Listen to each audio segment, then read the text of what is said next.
Adolf Hitler caused the deaths of 50 million people. An entire nation followed him to ruin. He was hated by those he persecuted and even by some of his own commanders. Yet in 25 years, no one managed to kill him. Winston Churchill had very few bodyguards, whilst Hitler had thousands.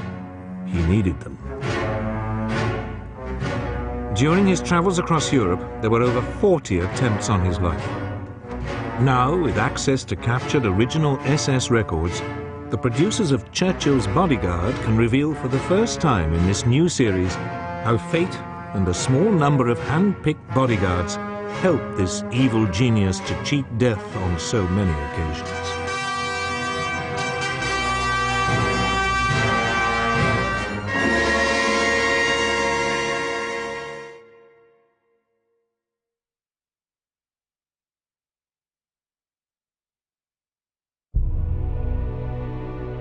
Why did no one manage to kill Adolf Hitler? Enough people wanted to, but as this series shows, it was not as simple as it sounds, even in Hitler's earliest days as a minor, rabble-rousing street politician. After Germany's catastrophic defeat in 1918, soldiers streamed back from the Western Front full of anger and frustration. They believed they had been let down by their own government, forced into a humiliating peace, stabbed in the back. One of these soldiers was 29-year-old Corporal Adolf Hitler. He had served as a frontline messenger in the 16th Bavarian Infantry and had been lucky to survive the war. He was wounded twice. In October 1918, during fighting south of Ypres, a gas shell exploded near Hitler, blinding him. He spent 3 months in hospital and emerged into a Germany in turmoil.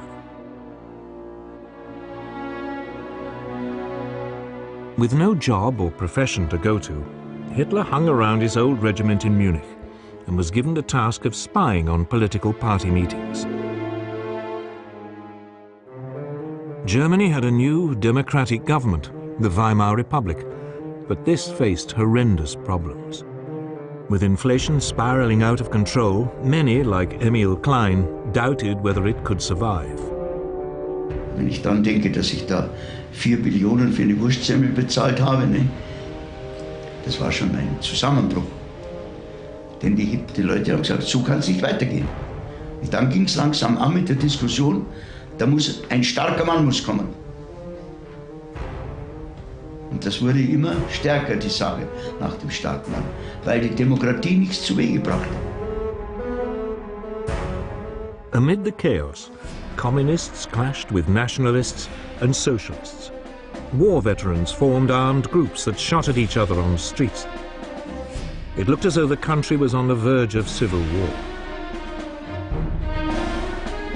Hitler was excited by the anarchy and formulated his own political beliefs, mainly based on a growing hatred of Jews and Marxists, who nationalists like Fridolin von Spahn thought wanted to destroy Germany. Sodass natürlich in Deutschland allmählich der Eindruck entstand, ja, Bolschewismus und Judentum ist dasselbe, so ungefähr. Dass sich allgemein eine anti-jüdische Stimmung verbreitet hat, das finde ich sehr natürlich. One of the political groups Hitler spied on was the National Workers' Party. But rather than inform on it, he joined it, and within 2 years he had taken it over, giving it a new name, the National Socialist German Workers' Party. The Nazis had been born. When he joined this group, it had only 54 members, but his fiery talent for public speaking soon attracted many more. Some, like Emil Klein, against their better judgment. Wenn ich ganz ehrlich bin, und das wissen auch Freunde von mir, denen ich das schon oft gesagt habe, von Mensch zu Mensch, Hitler hat vom Antlitz zum Antlitz, war ich eigentlich von ihm mit seinem Schnauzbart gar nicht begeistert. Aber er konnte mich begeistern durch die Kraft seiner Rede. Und er konnte mich nicht nur begeistern, sondern hat mich auch überzeugt. Und das ist anscheinend bei allen gelungen. Hitler had finally found a purpose to his life. But politics in the Weimar Republic were dangerous. In the first 3 years after the war, there were 380 political assassinations in Germany. Fights in beer halls and clubs were the norm. Fists, knuckle dusters, knives, metal poles were the preferred weapons. But guns and grenades were available too. If Hitler was going to survive in his new career, he had to protect himself from rival political gangs. Like any mobster chief, he needed hard men to look out for him. And these were readily available from the ex-soldiers attracted by Hitler's rabble-rousing speeches. His first security unit was called the Ordnertruppe, the steward's troop, made up of tough veterans. Since the formation of paramilitary groups had been outlawed, they had to call themselves the Gymnastics and Sports Division of the new Nazi Party to avoid being arrested. The first members of the Ordnertruppe were key figures in Hitler's personal security. They would become his most trusted bodyguards and would follow him throughout his career. Ulrich Graf was a 42-year-old butcher by trade. He set up Hitler's first bodyguard, but taking several bullets in one crucial clash soon put him out of action. These were men who knew Hitler's most intimate secrets, and even when their personal traits let them down, Hitler would protect them from the fury of his own party because they had served him well in these early years. One would even be a rival in love with Hitler for the affections of a young woman. Emil Maurice was just 23 years old when he joined Hitler's first protection squad. He went on to become chauffeur to Hitler and a member of his closest bodyguard. A watchmaker by training, Maurice had French family roots and dark good looks, but his background held a secret that would later be used against him. Another early member of this gang of street brawlers was 26-year-old Rudolf Hess, who was later rewarded by being appointed deputy Führer.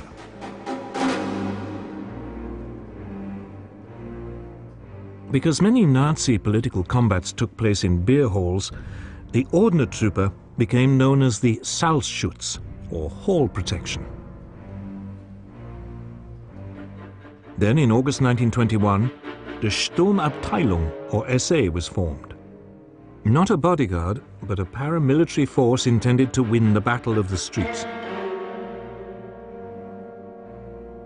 The title meant stormtroopers and came from the elite trench-storming troops of World War I. In time, the SA would be equipped with its own military-style uniform and be known as the Brown Shirts. On the 4th of November 1921, Hitler was caught up in a typical brawl that came close to killing him. Talking to a hostile crowd in a beer hall in Munich, he had only 50 SA men to protect him against hundreds of communists. One heckler started the fighting. Then Nazis and Marxists went at each other with knives and clubs. Shots were fired at Hitler on the rostrum, and Hitler fired back with his own pistol. Maurice and Hess were at Hitler's side and were badly injured in the fighting before the police arrived to restore order.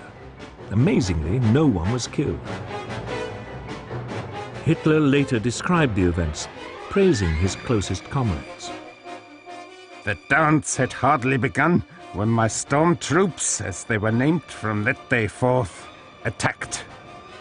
Like wolves, they rushed again and again in groups of 8 or 10 on the enemy. They gradually swept them out of the hall. After 5 minutes, I could hardly see anyone who was not streaming with blood. I was beginning to appreciate their quality.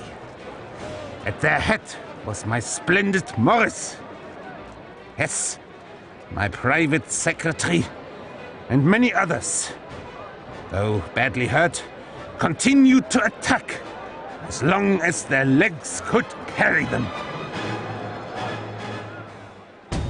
Not surprisingly, these pitched battles sometimes led to problems with the police. In another incident, at the Löwenbräu beer keller in 1922, which the Nazis later hushed up, Hitler egged on his thugs to drag a rival speaker off the stage and beat him up. Hitler was arrested and given the minimum 3-month sentence by a sympathetic judge, later reduced to 1 month with the rest on probation. It was this bloody experience of political combat that bound Hitler close to his early bodyguards, a relationship that would endure for most of his life.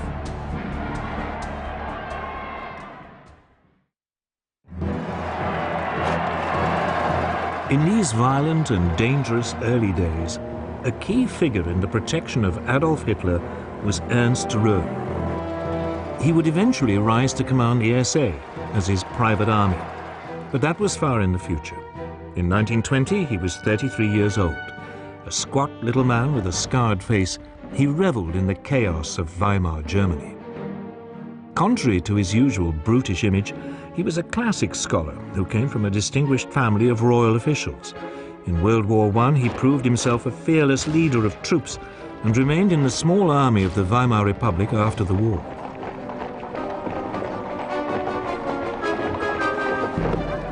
This gave him access to secret stores of army weapons, which he slipped to the nationalist Freikorps. In 1920, Röhm joined the Nazi Party and became one of Hitler's closest friends. He hoped to organize the first units of the SA, recruiting young, enthusiastic men who had missed out on the war in addition to war veterans. Typical of these was Bruno Gescher, a natural brawler who was just 17 years old when he joined the Nazi Party in 1922. Sacked from a series of jobs every time his SA membership was discovered, Gescher remained loyal and eventually became the head of Hitler's personal bodyguard. The SA in the early years was run on a purely volunteer basis. Kurt Lüdecker was an early member, and many years later wrote about the difficulties of organizing and kitting out the first units. Short of money, it was difficult to find equipment for them. Most of our material was stored in my apartment. Not much was new, but all was in fine condition. Germany was filled with the debris of the war, uniforms, implements, even arms, which had been sold by soldiers or stolen after the armistice from immense army depots. It was easy to get military goods, but not to get them undamaged. I solved the problem by keeping 2 Jewish dealers constantly on the lookout for what we needed. This included searching for weapons. Arms had been banned for the civilian population in Weimar Germany, and their possession could lead to several years in jail. But the political parties on the fringes needed them to instill fear into their opponents and to protect themselves. It was no easy task to obtain weapons and keep them in secret. Arms were being bootlegged, and it was an exciting business. One had to risk danger 100 times to find a single weapon that was intact and not rusted. By the end of December 1922, about 100 men had enlisted under Lüdecker, and some 40 regular army soldiers had pledged themselves to him in secret. All possessed complete uniforms, with steel helmets and field outfits. Outside Munich, I had managed to secure and hide 15 heavy Maxim guns, more than 200 hand grenades, 175 perfect rifles, and thousands of rounds of ammunition. A real arsenal.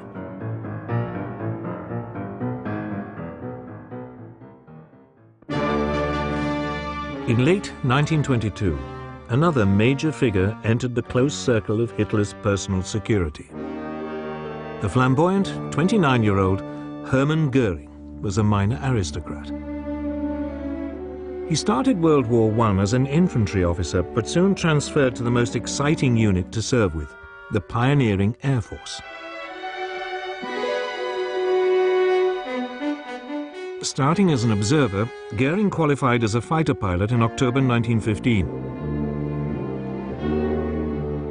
He was soon an ace, winning the coveted Pour le Mérite, the German equivalent of the Victoria Cross, and commanding the Richthofen Squadron, the legendary Red Baron's flying circus, by the end of the war. When Goering joined the Nazi Party, Hitler was delighted.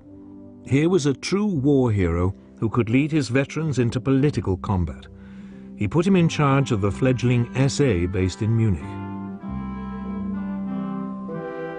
A correspondent from the London Times described the appearance of Hitler's early armed followers.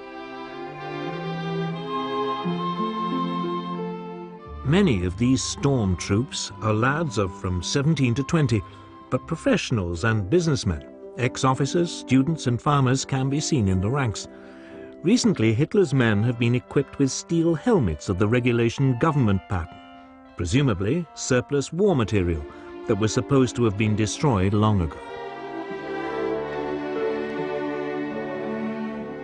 These political gangsters were not allowed to carry weapons in public, such as knuckle dusters or knives. But in spite of this, every active member of the Hitler organization carries a flexible steel truncheon covered with rubber.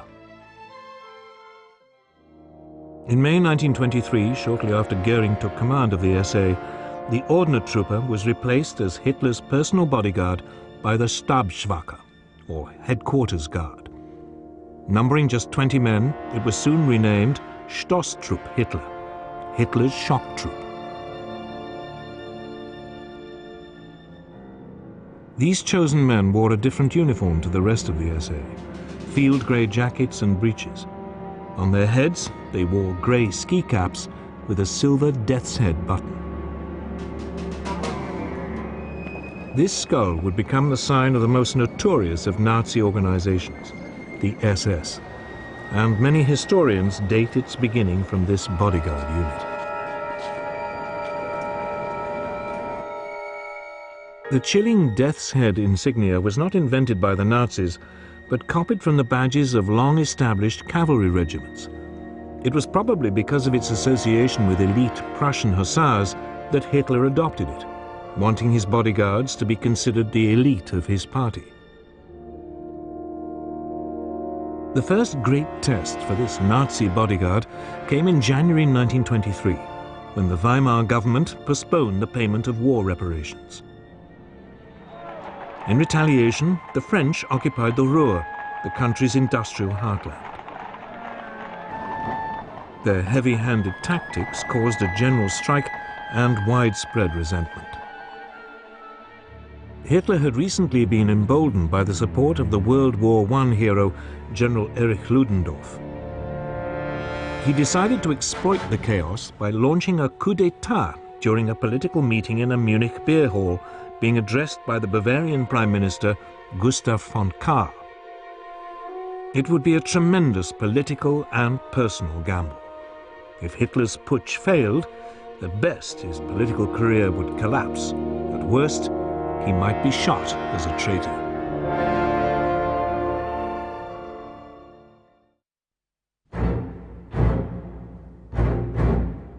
On the 8th of November 1923, at 8 in the evening, Adolf Hitler entered the Munich Bürgerbraukeller. He was armed with a pistol and accompanied by a handful of bodyguards. The Bavarian Prime Minister was speaking. Kurt Lüdecker, one of the SA men with Hitler, described what happened next. The door was flung open. Steel-helmeted men burst through, pushing Maxim guns into the hall. Other steel helmets appeared menacingly at every window. Hitler seized his revolver and elbowed his way forward through the crowd behind his heavily armed bodyguard. Hitler jumped up on a table and fired 2 shots into the ceiling, demanding quiet. In an instant, The stillness was absolute. One could even hear Hitler breathing hard. He shouted to the audience, "The national revolution has begun. 600 armed men are covering the hall." In truth, there were only 60. It was a daring bluff.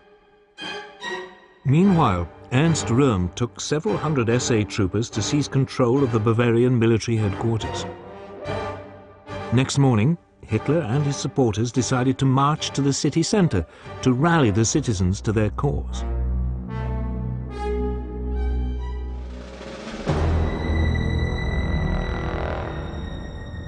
It was a dull, cold day, and 2,000 Nazis formed a column with Hitler and Ludendorff at the head. Goering walked beside Hitler with Ulrich Graf on the other side. There was no band, and the column advanced quietly and somberly. A police barrier on one of the bridges across the river Isar was brushed aside. And when the column reached the Marienplatz, it was greeted by cheering crowds.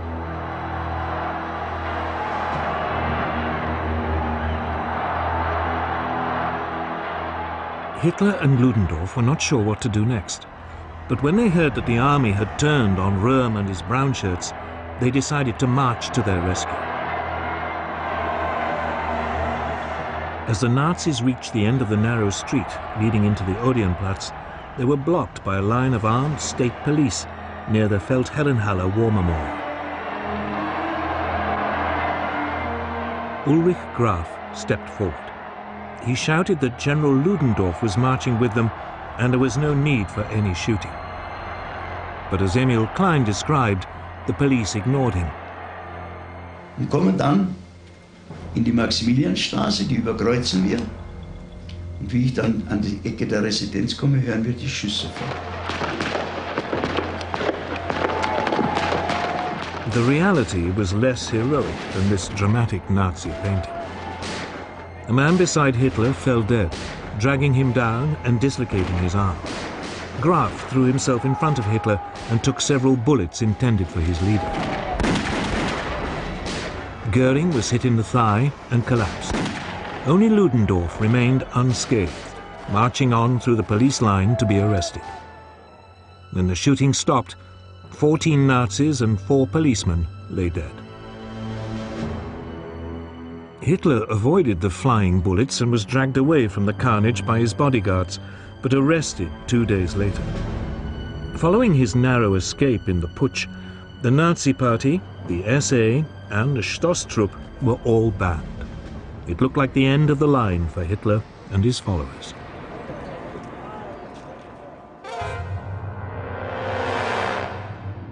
But the attempted coup catapulted Hitler to fame. He used his trial to project his beliefs into the national newspapers, making clear that he was trying to save the nation from the disasters of the Weimar Republic. Unlike Ludendorff, who claimed at the trial that he was an unwitting participant, Hitler portrayed himself as a man of destiny who was proud of his actions. The judges were clearly sympathetic and gave him a lenient sentence. 5 years, but with the possibility of parole after just 6 months. Hitler now had a national stage for his politics and used his time in jail to set out his beliefs. In Landsberg prison, the regime was lax, and Hitler was free to associate with Rudolf Hess and Emil Maurice. They took notes as he composed his Nazi manifesto, Mein Kampf.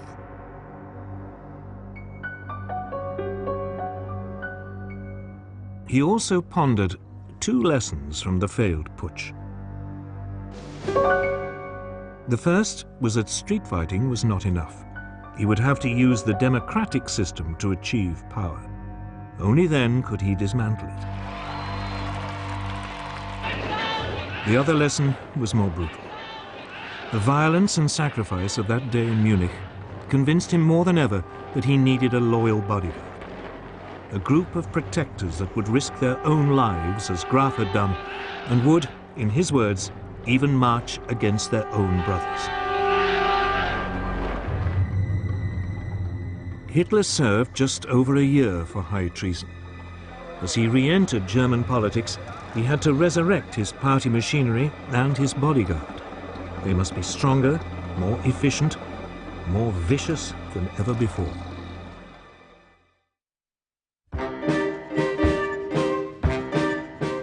Five days before Christmas 1924, Hitler was met outside Landsberg prison by his photographer friend Heinrich Hoffmann.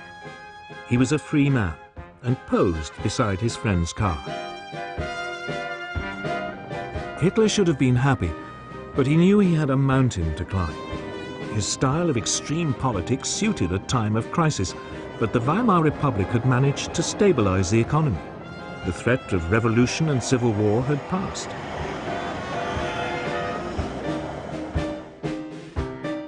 This was the Roaring Twenties, and Germans enjoyed a new prosperity. They had no time for political fanatics, and although Hitler tried to behave like a legitimate politician, his party lost votes whenever there was an election. In Munich, the city the Nazis had nearly taken in 1923, the party had fewer than 700 members. Hitler now lived the life of a bohemian, living off the royalties from Mein Kampf and using them to buy a villa near Berchtesgaden, on a slope of the Obersalzberg.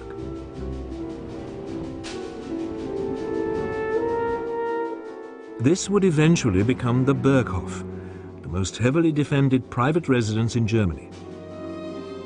But for the moment, there were few threats against a man who was thought to be yesterday's hero. The reformed Nazi Party was small but radical, and this soon led to a substantial problem for Hitler. For as he reconstructed the SA, Hitler's political views diverged steadily from those of Ernst Röhm, the hard man who had led the brown shirts against the army in Munich. Röhm had always loathed the German political and military establishment and wanted the SA to become a mass revolutionary movement which could overthrow it by force. Hitler was no longer interested in such ideas and ordered him to either submit or resign. Röhm chose to resign as head of the SA and ended up sailing to Bolivia to become a military advisor.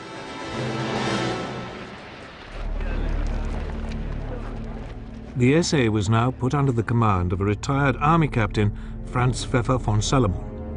By 1927, its membership had risen to 10,000. At the same time, Hitler's bodyguard, the Stabswache, was recreated. Numbering just 8 men, including Emil Maurice, it was led by Julius Schreck, who also served as Hitler's chauffeur. The Stabswache was soon renamed the Schutzstaffel, the SS, Hitler's protection squad. Its members now wore black caps with the death's head insignia. The SS was subordinate to the much more numerous SA, but its members acted like an elite. There were stricter entrance requirements than the general SA, and it maintained tighter discipline. These special demands attracted ambitious brown shirts like Bruno Gescher.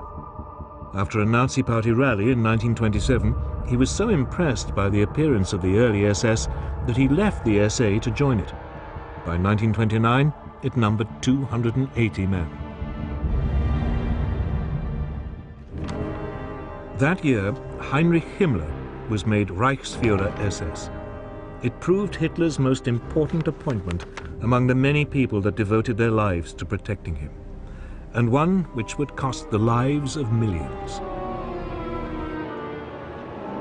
Himmler would soon become one of the most feared men in Nazi Germany and turn the SS into a massive and sinister organization that included most of Hitler's security units.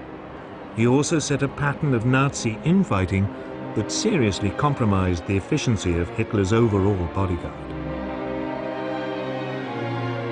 Himmler was 23 years old when he joined the Nazi Party and served as a flag carrier for Röhm during the beer hall putsch.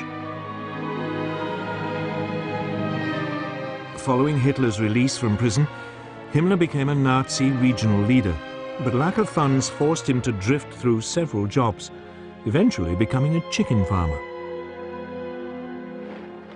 Given the chance to head the SS, Himmler ruthlessly turned it into a major force within the Nazi Party. By the end of 1929, he had expanded its membership to 1,000. It was also in 1929 that the prosperity of the Jazz Age was shattered by the Wall Street crash. Weimar Germany was plunged into another economic depression. Mass unemployment once again sowed the seeds of discontent.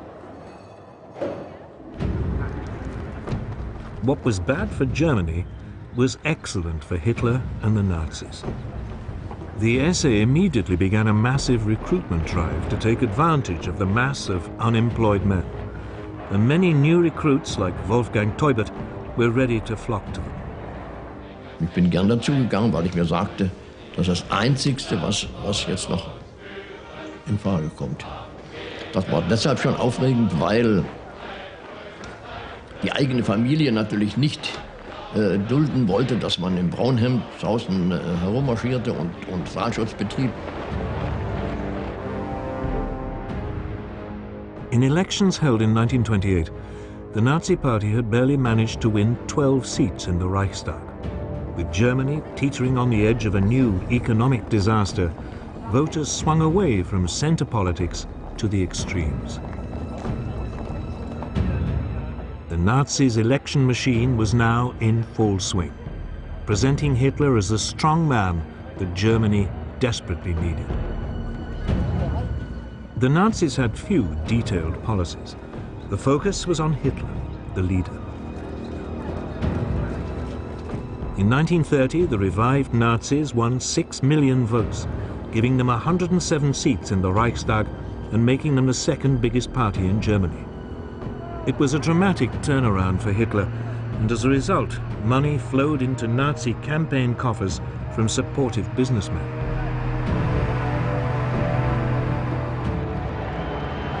But just as the Nazi vote had gone up, so had that of their most deadly rivals, the Communists. They were only 30 seats behind. They were not afraid to fight fire with fire and were happy to take the battle back onto the streets. Aber wir hatten natürlich auch Zusammenstöße, aber wir hatten ja keine Waffen. Also im Schlagen konnten wir nur höchstens uns verteidigen und den Gegner selbst mit Fäusten bearbeiten, wo es notwendig war. Und das war schon öfters notwendig. Und im Saal dann die Stühle zerschlagen und mit den Stuhlbeinen kämpfen, das kam öfters vor.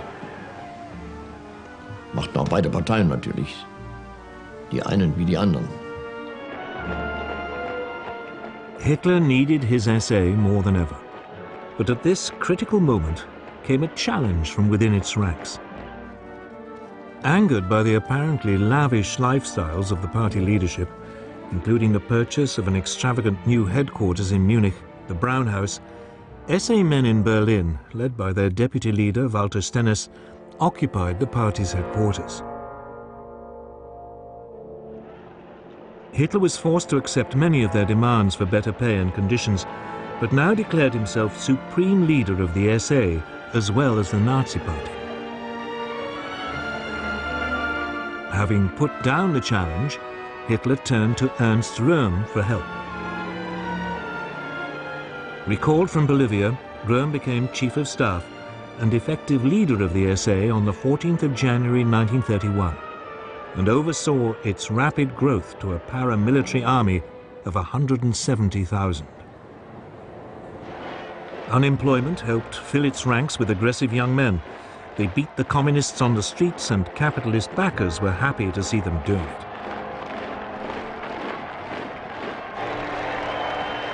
The Nazis were not exactly lovers of capitalism. They were, after all, a socialist party.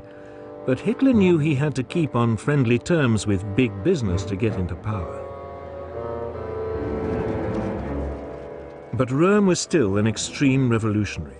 He fought the communists because they were rivals, not because he liked capitalism.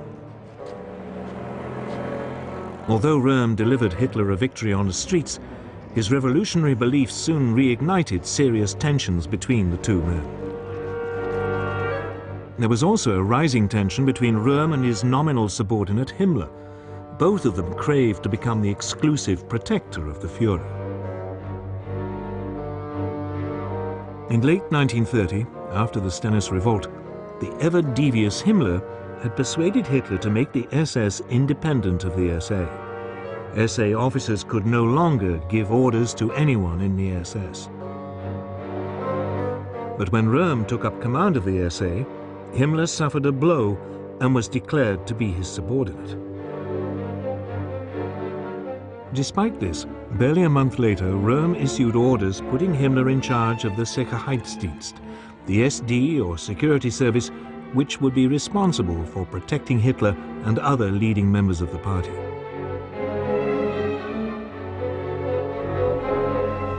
The SS now wore a completely different uniform to the brown shirts, all black with the SS Lightning Strike insignia and the death's head. Himmler wanted to poach men from the SA, but Hitler forbade him. SA men had to volunteer for the SS, and strict entrance requirements were imposed.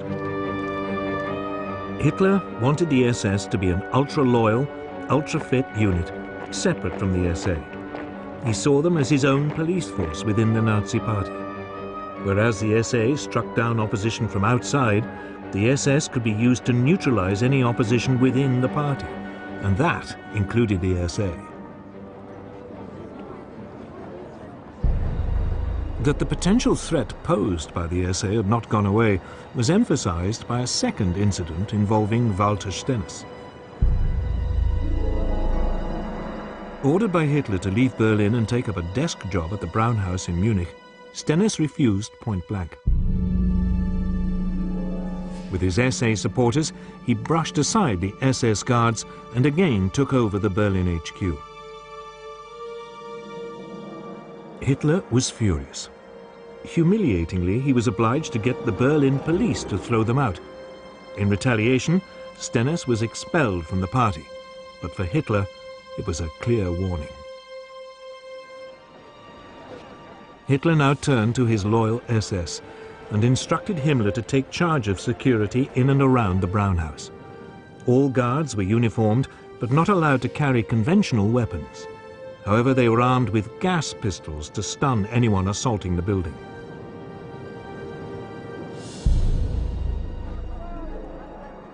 Despite these divisions within his own party, Hitler was confident that he was on the verge of winning power in Germany. He just had to keep his guard up and his own people under control. That this could all be thrown into jeopardy by a sexual scandal was the last thing he anticipated. But in late 1931, this is exactly what threatened Hitler's grab for power, and the scandal would involve one of his closest and most trusted bodyguards.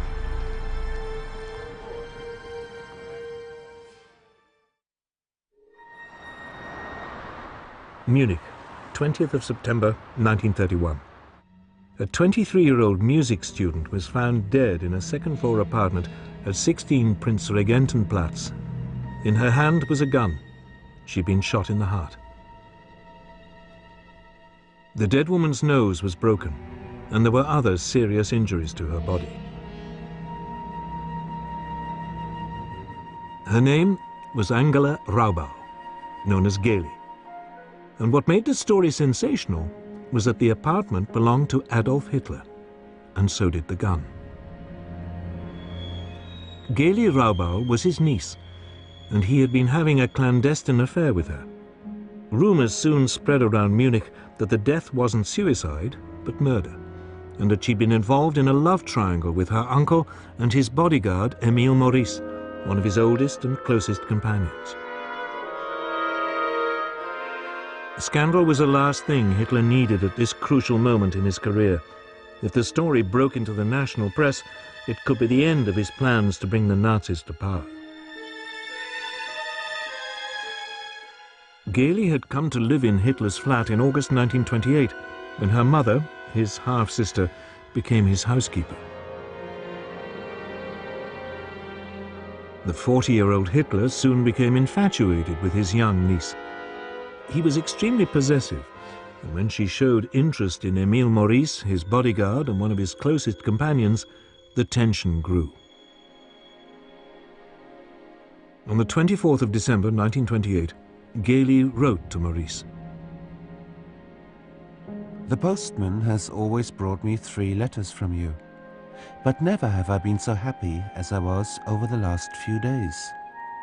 Uncle Adolf is insisting we should wait for 2 years. Think of it, Emil. 2 whole years of only being able to kiss each other now and then, and always having Uncle Adolf in charge.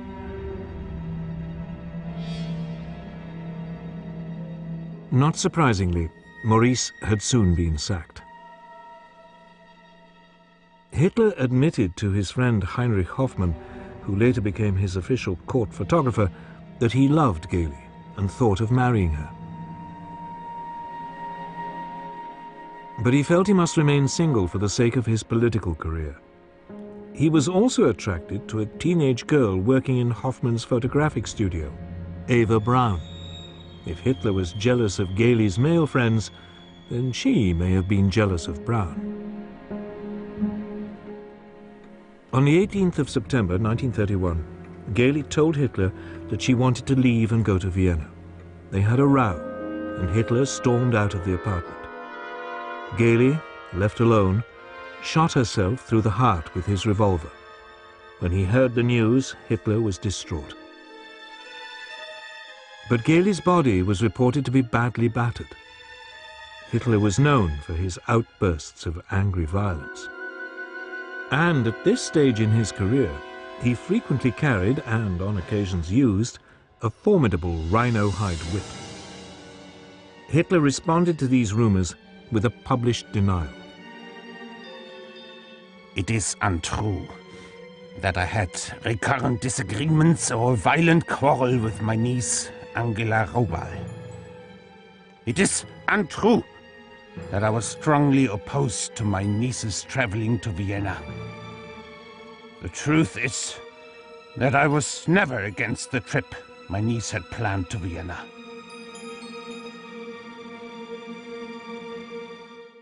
This was enough to get Hitler off the hook of public scandal, but the death of Gailey Rabal marked a turning point in his romantic life. The affair had made him vulnerable both emotionally and politically. His long relationship with Eva Braun never captured the passion he enjoyed with Gailey, but it was safe and secure, and that was what Hitler wanted from now on. For during 1932, he faced his sternest political test, an election campaign to become leader of Germany.